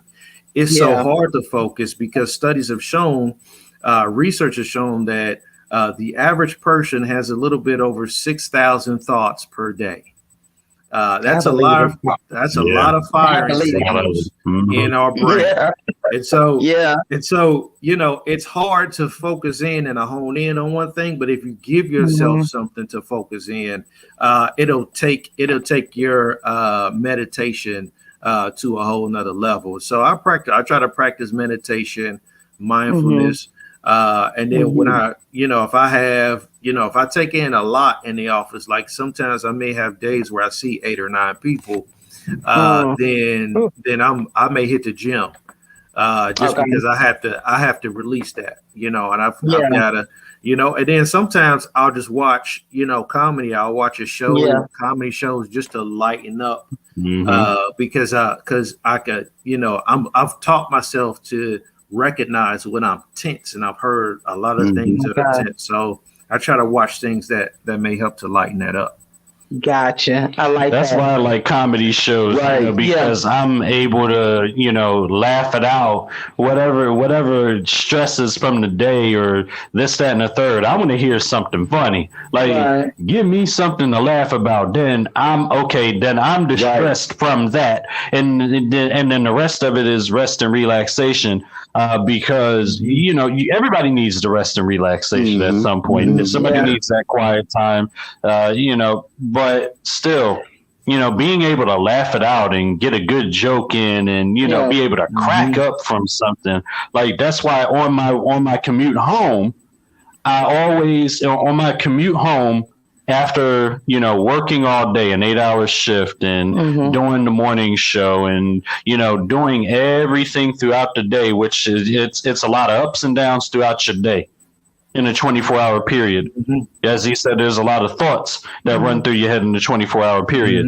When I de-stress, when I go home, it's music, and I may cut on like a good clip from Saturday Night Live that I could just crack up to, or In Living Color that I could crack up to. You know what I'm saying? Like, or just a Mike Tyson impression from Jamie Foxx or Keenan Ivory Wayans will have me laughing hard as I don't know what. Y'all remember they used to get on Mike Tyson back when he was at his prime, and Mike Tyson would come back with that little couple forearms, but that was just Mike Tyson. But it was funny. You know what I'm saying?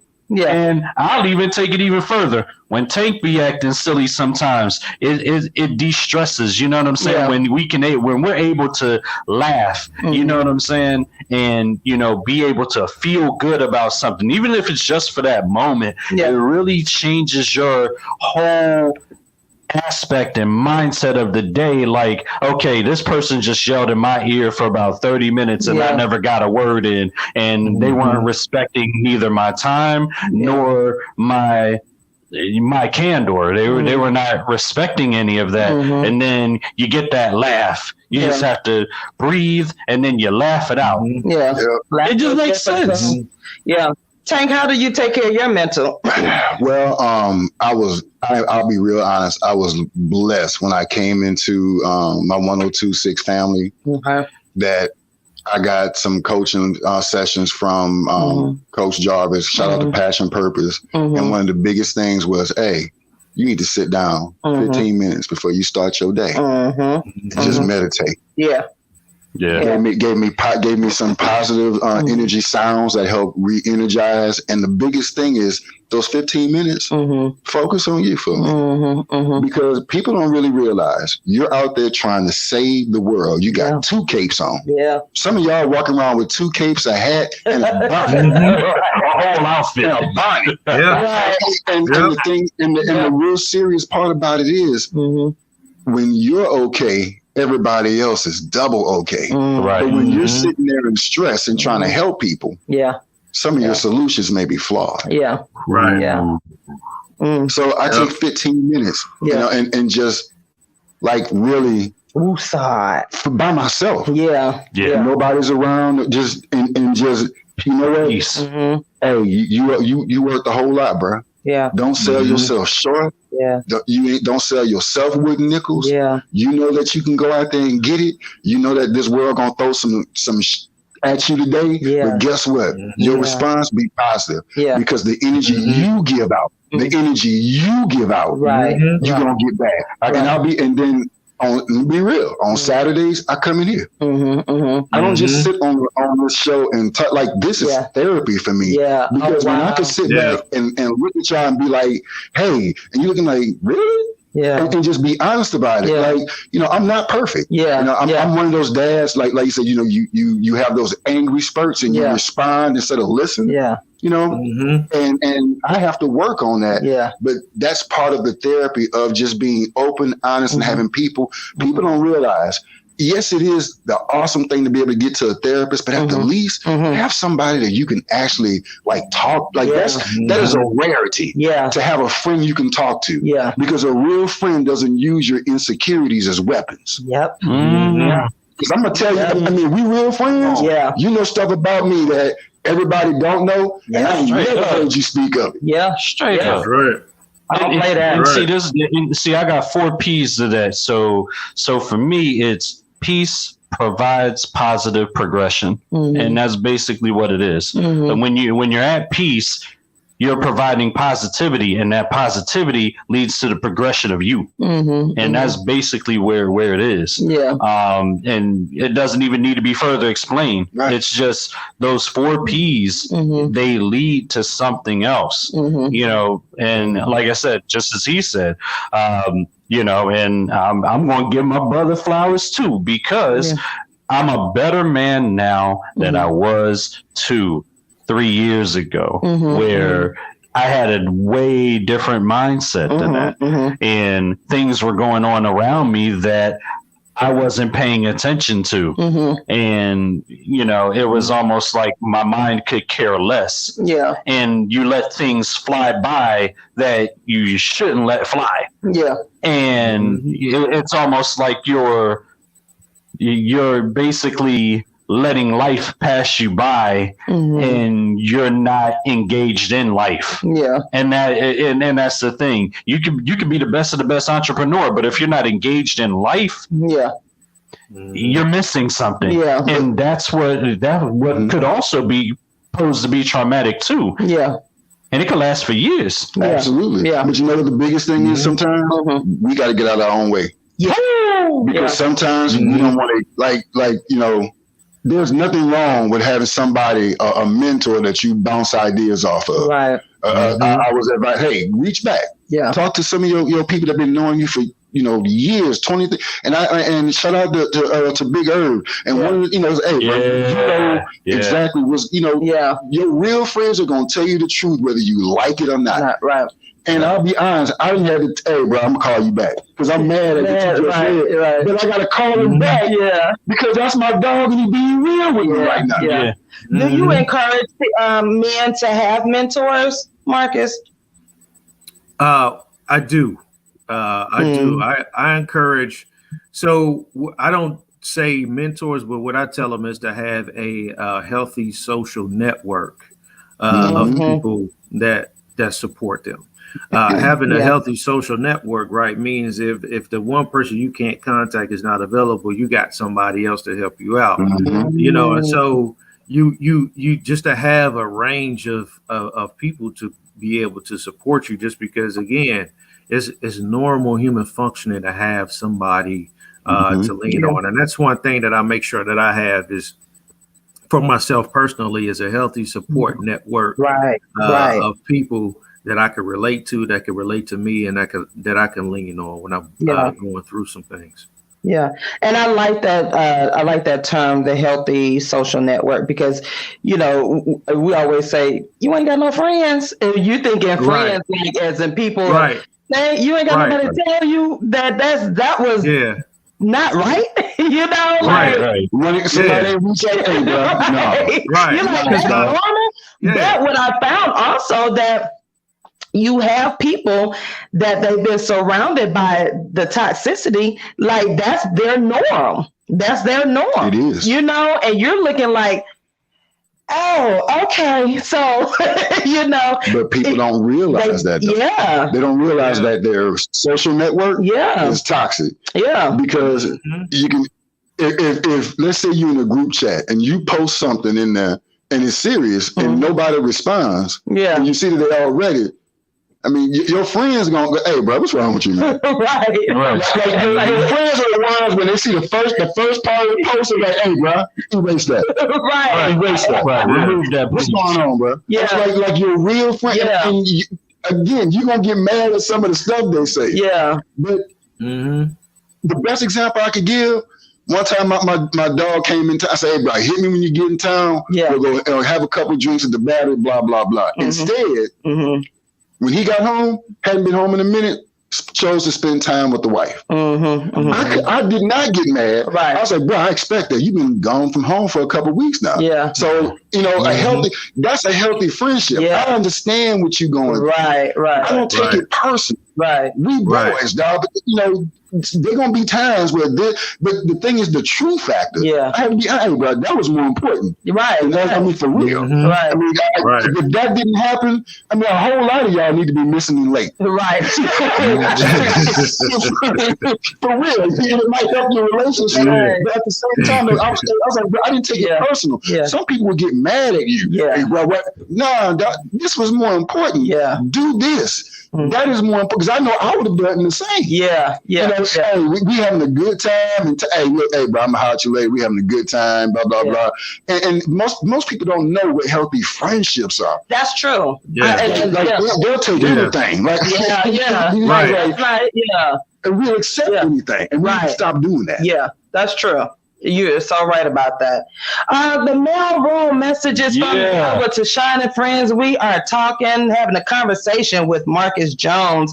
Yeah, and this is a needed conversation. Like it is never enough. Like you have to keep talking about this. And I'm just so thankful to have you and to continue this relationship as in using our platforms to get these messages out, because again, we're coming. I don't know if we're still in the pandemic, coming out. I don't know. I just know we're in Georgia, respectfully. And so a lot of stuff has happened to families, have happened to men, to women, to everybody. And I think for the first time I've heard more people say, hey, I don't know what to do. Right. And it felt good to know that you were not alone, or to say this, I'm not like for teachers, for us, we're finally saying we're not okay in this season. Like this teaching for us is different. Mentally, it is different. Whereas the world is continuing to say, well, no, we back to normal or whatever. And like, no, like we literally are telling the public, there's nothing normal about us teaching in masks and having shields, not being able to touch. And I didn't even realize this, that we were going through it as well. Last year when everybody was supposed to be in the house, we were at school and some of us were at school. And I cried one day. I was talking to a friend, and so I fuss about my kids. Everybody know I fuss about my kid, my classroom or whatever. But at the end of the day, I really your teachers, 99.9% of us, we are worried about their health, their safety. We pray for them and whatnot. And I broke down and I cried. And I said, I was sitting on the couch, and she said, what's wrong? I said, I can't hug my kids. And I did not realize that was a trigger, and that was affecting me, not being able to hug my students. So it was like, we grown, and we know that it's going to affect the kids because the kids don't understand. They want to hug you. Right. But then that first go around when they were in the classroom, and I had to put them, like, no, you can't give a hug. We got an air hug. I literally had to turn my head and step out the door, and I cried for a minute because I was like, oh, wait a minute. Because in your mind, you're thinking one of these kids need this hug. This innocent, with nothing but love, no other intent, no other objective, but to just tell you I love you and give you a hug. And I didn't realize that in itself was like traumatic for me, because there's a kid that needs it. Right. And so again, I didn't have anybody to talk to about it. Well, our other teacher friends you could talk to, but like the outside, they were like, oh, you just miss your babies. I said, no, it's more than missing the babies. It's like you don't have that normalcy anymore, And so for us, because for me, I've learned I wasn't a very affectionate person, right? Right. But I love hugs now. Oh my gosh, I can't believe I'm saying that. Like I like hugs. But these babies depend. But I'm talking about this. These babies like look forward to that because they know Miss Green just loves them. Yeah. They're not like genuinely. Think about some of the stresses some of these kids go through at home. Some of them pray to come to school to see me. They do. Exactly. And I love my kids.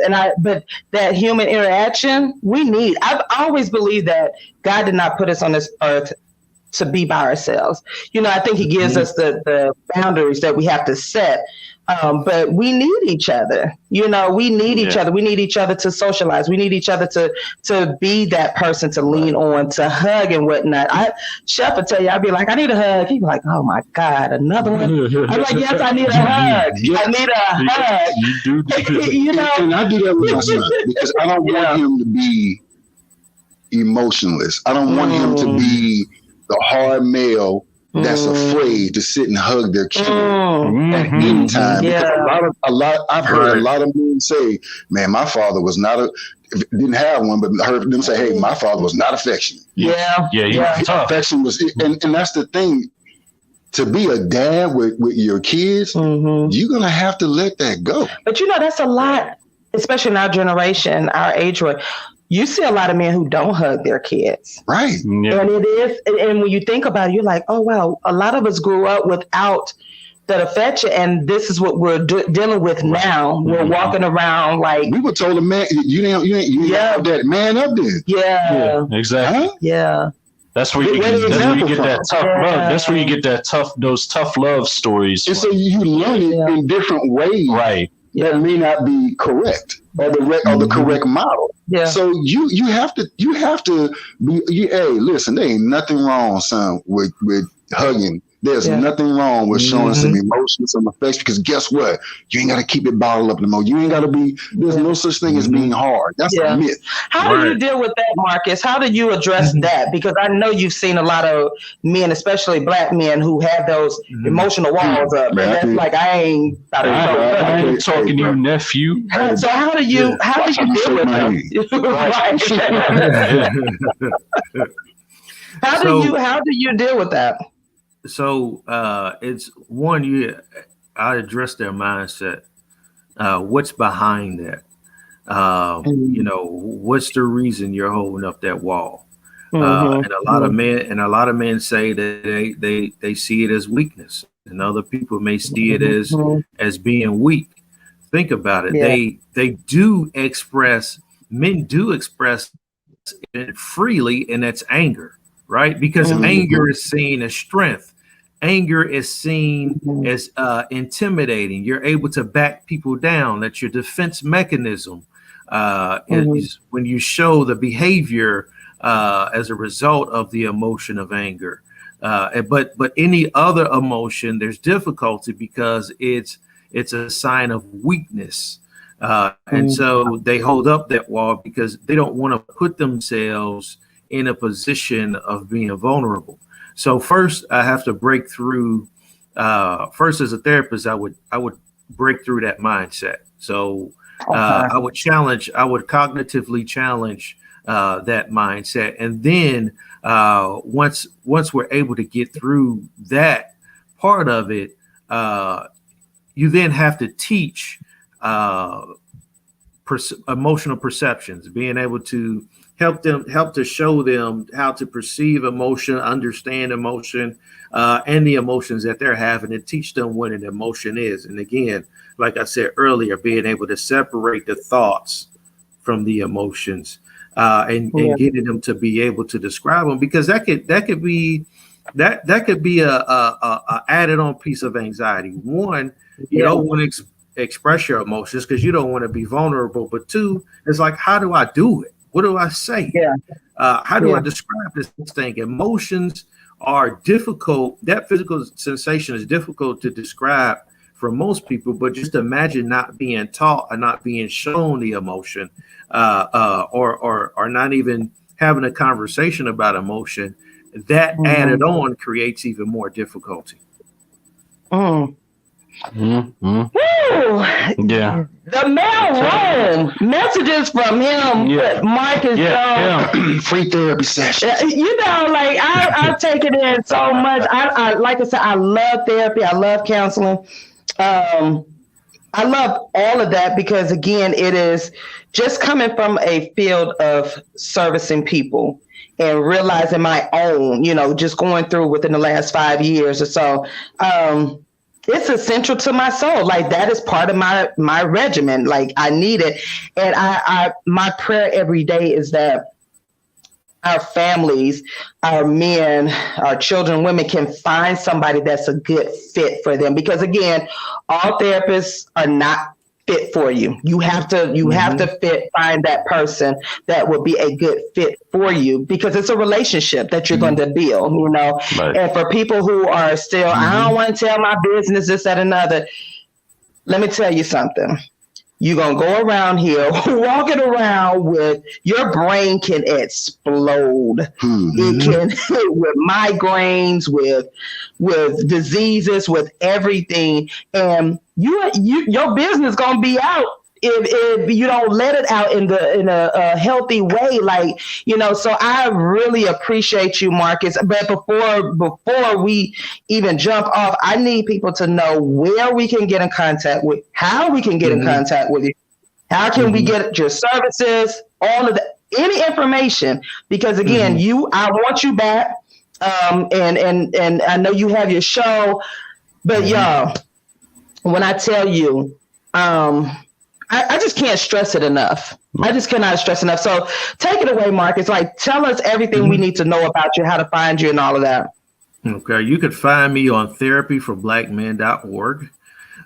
You can also find me on Psychology Today. You could also follow me at Marcus Mental Health on Instagram. And you can also email me at holisticpartnersnetwork@gmail.com. That's holistic with an H, Partners Network spelled out at gmail.com. And you can also find me on Mental Health Mondays at 9 a.m. Let's have the conversation. I knew he was going to do it.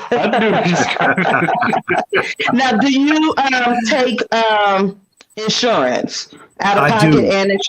Okay. I do take. So if you have insurance, there's a way we have to work it a way, but I do take insurances. I am paneled with mostly all major insurance panels. But if you are self-pay, I do have a sliding scale. My rates are actually pretty more reasonable than most. Okay. So I would say so. And so they just can go on to the therapyforblackmen.org and book a session with you? Yeah. I have 30-minute, 45-minute, and 60-minute sessions. Okay. And who do you service? So I service individuals from ages 14 up all the way up to age 60. Individuals dealing with anxiety, depression, addictions, anger management. To go back real quick, I will say, so with anxiety is a spectrum. So under that spectrum of anxiety, social anxiety, obsessive compulsive disorder, generalized anxiety disorder, and also the stress disorders, adjustment disorder, post-traumatic stress disorder. I do address those issues. That's a lot, y'all, and it's real. So when people say, "Oh, ain't nothing wrong with him or wrong with her," no, it is. It's something wrong. And then you read in the paper, right? It is something wrong, and I know. We get to that point and ain't nothing wrong with him. He just needs Jesus. Well, Jesus said that he can go to therapy. Like he needs, yes, he needs you and he needs therapy on this earth. Exactly. God gives people the tools to help us because you don't know what to pray for. We so you said, Lord, help me. Okay, well, he's sending you help. And that was one of my prayers. Lord, help me. And boom, he helped me by sending me someone. And I have a faith-based therapist. So she comes from the scriptures and all of that meditation and so forth. So there are therapists out here that can help you. Yeah. Hey, Bessie and Callie, thank you. And Las Vegas, what's going on? Thank you. But please, people, please I cannot, like, when you see me share his items and so forth, I'm just not sharing it. I'm praying that it can reach somebody, because a lot of y'all are posting and y'all don't realize that is your journal, and you don't realize that y'all are screaming out for help. Straight up. And that I am not joking. I'm not trying to be funny. A lot of times, and I know we were like, oh my God, they posted, but that is a sign of you are needing help. Every week you deleting people, you got to make an announcement. You delete people. I've seen people explode and just tell all the family business. Yeah, on Facebook or whatnot. In detail, right? Naming names, places, TMIs, all of it. we had chicken, green beans with potato. I mean, they tell us everything. And you like talking to whoever reading this post and say, that's something wrong. Right. It is something going on in that family that y'all need to talk. And I get it, but y'all, we got to do better in our family. Facebook is a tool. Social media is a tool, but use that tool to find healthy means of releasing. Right. Which there are therapists on the line. Right. And then they had to put all that business out there. That's just a rumor that they've been having by now. Every week you announcing who you deleting because they done got on your nerves. Well, if you gotta keep deleting that many people, it must be something wrong with you. Something about old Larry. Real though, when you see people like these are some of the signs that people are actually they're wanting help. So that's why I post your stuff, Marcus, and I cannot stress enough how you're needed. I thank you so much for coming on, and I thank you for sharing. And we just got to continue the networking. Yeah, I got something more, Marcus. You got something happening next month. Talk about it real quick. Right, Lala. I am speaking at an event for a nonprofit organization. I am very excited about going there to speak, and I'm going to talk about trauma. I am a trauma trained therapist. I do trauma focused interventions, and so this will be a good one. It's an important one. A lot of people have traumas and they've suppressed traumas. They've suppressed things that have happened to them, and so this will be a good conversation. So where will this be? Online or in person? This event will actually be in person. Okay. This will be an in-person event. This nonprofit organization, and excuse me if I'm forgetting the name of the organization, but let me get the name of it for you here. Give me a second. Yeah, we met a few weeks ago, as a matter of fact, and it's a great organization, and they really reached out to us, and they do a lot of positive things in the community, and then all of a sudden now we get tagged in the Instagram post, and there's Marcus right there, like December 11th is going to be the event, and I'm like, oh man, Marcus is speaking. Yeah, that's what I'm talking about. I'll be there for that. Well, we definitely need you. So we definitely need you. We definitely need you, and whatever you have going on, make sure to let me know. I will. Someone on my Instagram said that.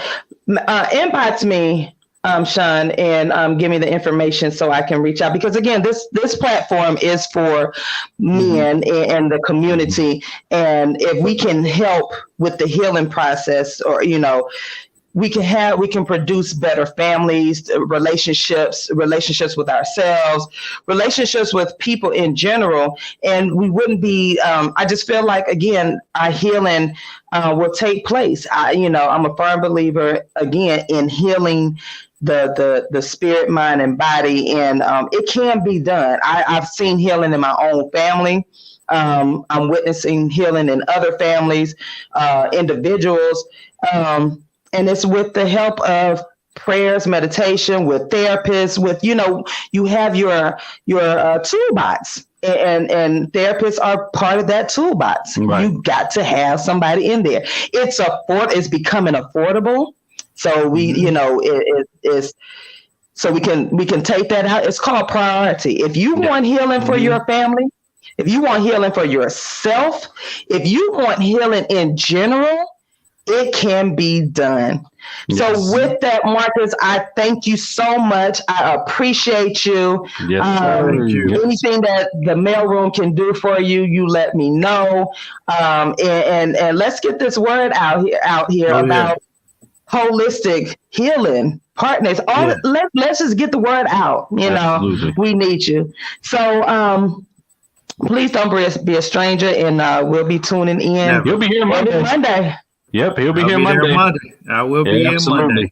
Can't wait to have the conversation with you, my brother. The mailroom messages from him with TaShon and friends. You guys, we had Marcus in the studio, and he will continue to tune in on Mondays right here on 102.6 The Situation. Yes. We are wrapping up another great show. I mean, honestly, this has been a great show. But before we wrap it up, I have to get these in because I know they listening. Because we had the conversation all morning long, and we want to make sure we get our sponsor shout outs out. Chef Green to Jolly Foods, Private Chef Services. You want to make sure you follow on Instagram at Call Da Chef, and we mean Call DA Chef, CHEF. Follow him, and if you need the services, go ahead and hit him up, 216-301-0513. Once again, 216-301-0513. And then our family, the Plush Lab. Hey, Janice, how you doing? And she's still talking about me being on a crazy page, but it's okay. It's not a crazy page because you got the Plush Lab where you can get full body waxing service, facials, and more. Don't call her phone, okay? Text only 678-383-7572. Can't stress it enough. We already deal with enough stress, but can't stress this one enough. Don't call her phone, but text her at 678-383-7572 or visit theplushlab.com. Next, I know that I see LaRon right there, but we got to make sure we shout out the wife, Miss Lisa Webb, Lady Luxury Designs, Handmade Jewelry and Crafts. Follow on Instagram. Oh, you got them on. Okay, put them in the camera. Let's go. Handmade Jewelry and Crafts, like that one. And follow on Instagram at The Lady, LADIE, and Luxury is spelled LUXURIE. Let me say it again. Instagram at the THELADIELUXURIE. And then go ahead and hit me with the Bluetooth sound tank real quick. Hit me with the Bluetooth. 75%. Lash by TaShon, magnetic lashes and cosmetic products. Just ordered a new pair today. She got to purr. She said, I need to purr. No. Windows down. For them automatic windows or something. If they talk now, windows down. Doors are closing. Doors closing. First of all, if you need an announcement that the doors are closing, where are you standing in the Trunk is closed. Anyway, Lash by TaShon, magnetic lashes, if I could say it right, magnetic. Got to slap them closed. Lashes and cosmetic products. Contact for your products, 404-781-8437. Once again, 404-781-8437. That sponsor shout outs. I got them all in before we could close. You got it. There you are. Thank you so much. So, y'all, before we close out again, I need y'all to go over to IamTrinetteLCollier.com.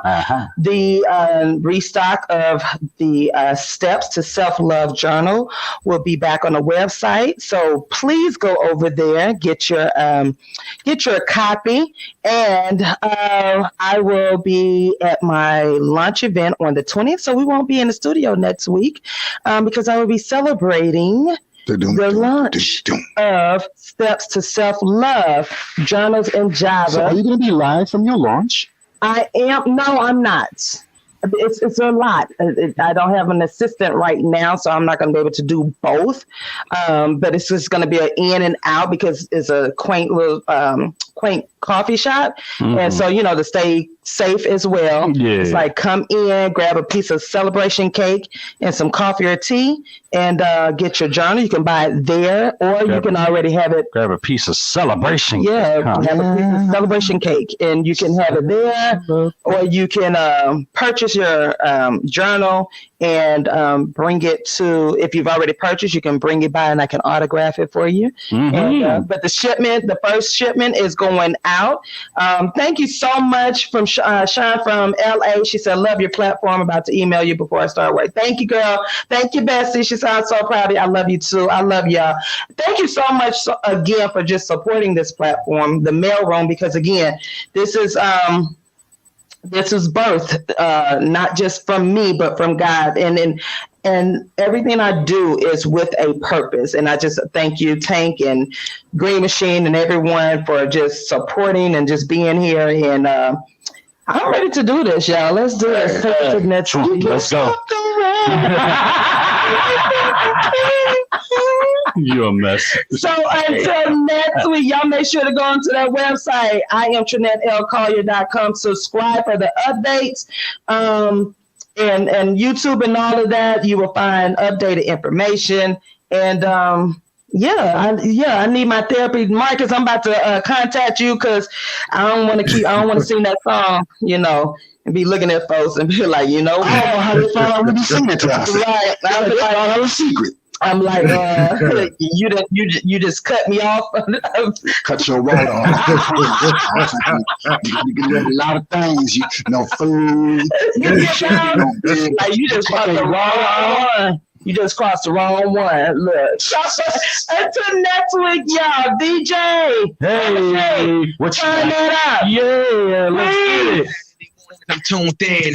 Listen in to TaShon, she be going in, y'all. Black queen for us black kings. We can learn a thing or two when we're locked in. One of the few places we can be heard. Facts, man, I rocks with her, that's my word. The show is enlightening, engagement always enticing. I always come with an open mind, I'm never frightened, y'all. Guaranteed to walk your way within the rules. Now that I'm thinking everything else is minuscule. We're the fools who don't protect black women. No argument, disrespect, and that's it, y'all. Please come in peace when we call in. Cause the friends ain't no slouch fair going in. You got mail messages from him. Y'all better listen if you wanna win the life, y'all. You wanna win the life, tune in to TaShon and Friends.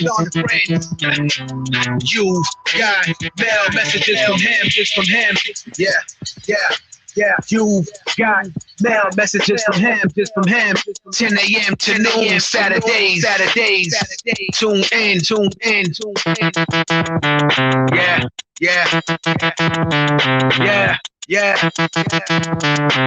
You got mail messages from him,